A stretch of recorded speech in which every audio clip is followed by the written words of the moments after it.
About a year ago, I decided to make the leap from shooting strictly 85mm to something a lot different, and by different I mean a lot wider. Now there's nothing wrong with 85mm. It's an amazing focal length for picking out details, isolating and layering subjects, and not needing to exactly be very close to your subject. I used my Sigma 85mm for about 6 months from the end of 2022 to the beginning of 2023, and it helped me become a much better photographer, and it helped with my progression from the style I had back then to the style that I ultimately have now. Part of the reason why I wanted to get a wider focal length was because I just felt disconnected from my work, and I was kind of getting bored of picking out faces in a crowd and just blurring the background. Come to think of it, how I shot with this lens a year ago versus how I would shoot with it now would probably be drastically different, but I think that's a topic for another video. At the same time, I knew that I wasn't really progressing with my 85mm, and I was starting to get a bit bored with it. So I decided I really wanted to show more of the scene and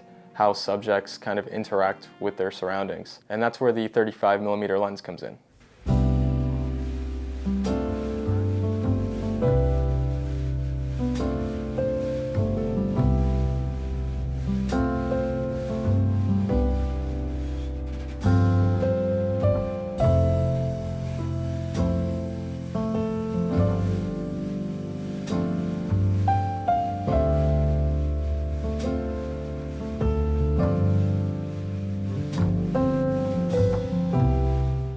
At first, I wasn't sure if I was going to love the focal length, so I opted for something that was more budget friendly, and I ended up getting this Samyang 35mm f1.8. In the future, I felt like if I needed more sharpness, better autofocus, or I wanted to go down to f1.4 or 1.2, I'd be able to upgrade. However, that hasn't really been the case. For a third-party budget lens, this has helped me produce some of my favorite work in the last year, but I think that's more so a compliment to the focal length than it really is to this lens specifically. Now, this isn't a lens review, but if you are looking to get your first 35mm lens, I definitely would recommend this one. If you don't need 1.8, they also have a 2.8, which is smaller and cheaper, and I'm sure it's equally as good in quality. When I started shooting on the 35mm focal length, there was a bit of a learning curve. I was kind of hesitant to get closer to my subjects, but the more I used it, the more that changed. Now, I'm not saying I shoot all my photos within 3 or 5 feet of my subjects, but if I am in tight quarters within a crowd and I see something interesting happening, I'm able to get a photo and actually show the context of what's going on around it. This focal length helps in places that can be pretty congested, like the subway, if you're shooting at a parade or a rally, or even if you're just in a busy part of the city. It's also a relatively small lens if it's not f1.4 or f1.2, and I think that helps kind of draw attention away from it to a certain degree.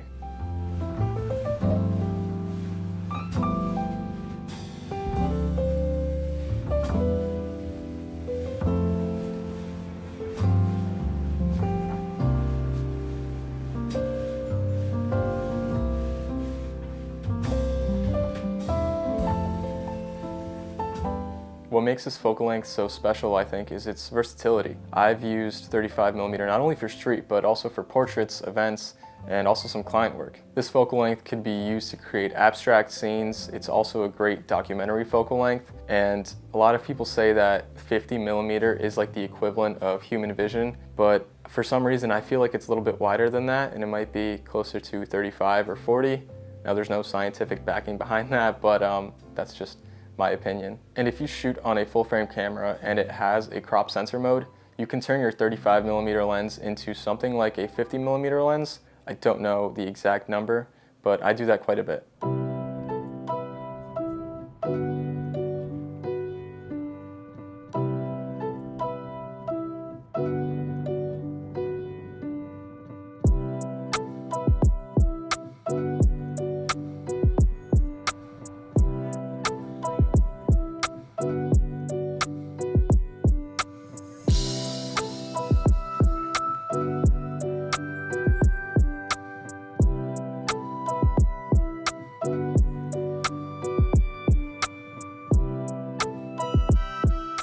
Due to the size of most 35mm lenses and the one I have specifically, it has never really felt like a burden to bring along with me. There's times where 35mm is the only lens that I'm bringing with me out to shoot, but I usually do bring my 85mm in my sling bag, but I would say like 90% of the time I don't even bother putting it on. Having the 35 on my camera does not tire me out like my zoom lens or my 85, which are both significantly heavier and bulkier. When you're out shooting for 6 to 8 hours, the last thing you want to be worrying about is pain in your neck or your wrist because your lens is so heavy, but with the 35mm, it's honestly never been a problem for me. Now, some 35s could be heavier if they are 1.2 or 1.4 versions, but I don't think I'll ever really need that, at least for street photography.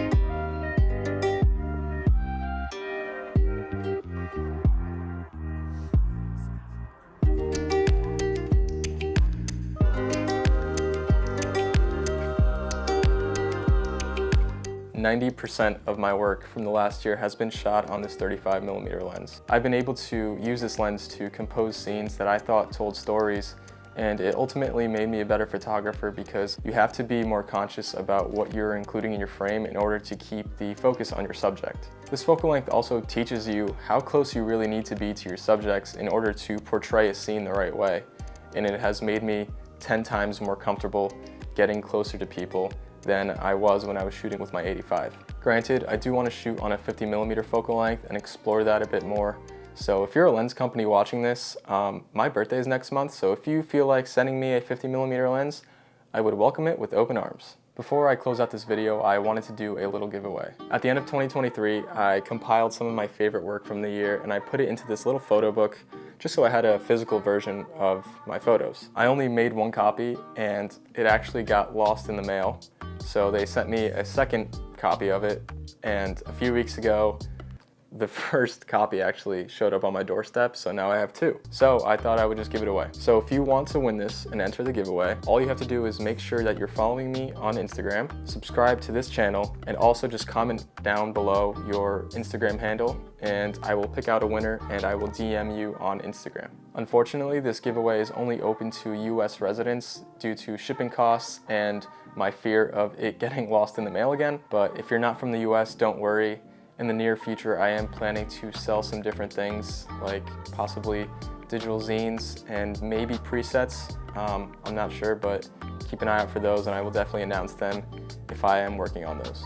Thank you guys so much for watching this video. Let me know what focal length you prefer to shoot on and what you think about 35mm. Please like and subscribe if you enjoyed this video. Stay tuned for more, and if you decide to enter the giveaway, then good luck. And yeah, that's it. I will see you in the next one.